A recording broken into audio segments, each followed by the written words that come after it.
I knew the summer before she died that she was working on her manuscript, Shakesplish, which is kind of a play on Spanglish. So it's sort of, Shakespeare's language and the way we understand Shakespeare. When I found the manuscript, I then searched for the editor at Stanford University Press in her email to try to contact someone to say, look, I know you were waiting for this book. It was supposed to be sent to you in September of 2016. And is there any chance that you would still be interested in it? Because I think that I can deliver it with the help of my friends and colleagues.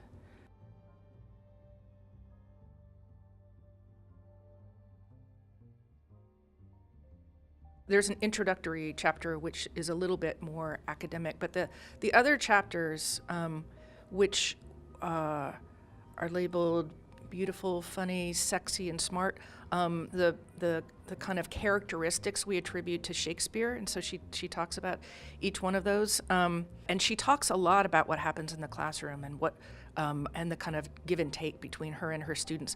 So it's really compelling and it's really readable. We are inevitably living in the moment that we're living in, and so we're going to inevitably hear Shakespeare, even if it's surrounded by footnotes. When we read the words or hear someone speak them, we hear it as modern English speakers. And so her point was, how does this is important. This isn't just a mistake or something we should ignore or try to train ourselves out of, because this is Shakespeare is alive. And Shakesplish is maybe not what he meant to write, but what we hear and it is part of what makes, in some ways, Shakespeare compelling to a modern audience is what we bring to it. Even something like Shakespeare or Hamlet saying, I know myself foolish or something. We would just say, I know that I am, right? But to say I know myself foolish sounds to us more poetic, is her point, and also even more self-reflective, right? But the lovely thing about the book is that she'll say, well, if you break it down, it's because he's using a reflexive verb here, blah, blah.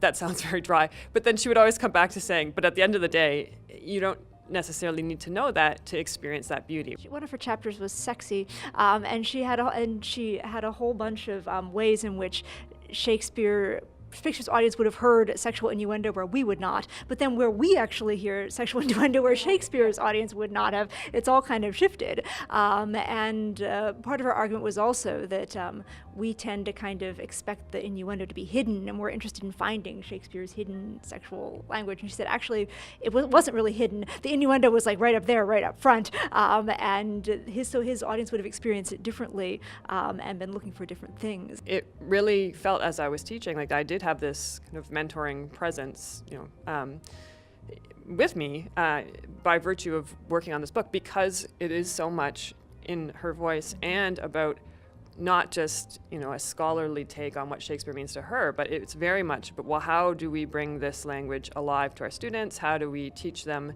to embrace what they think are their misunderstandings or misconceptions? She loved Shakespeare. She said, it was 2015, I think we were having some, conversation, and she said, well, I'm in love with Shakespeare. So this mattered to her. It wasn't dry academic stuff to her. She understood how beautiful it was.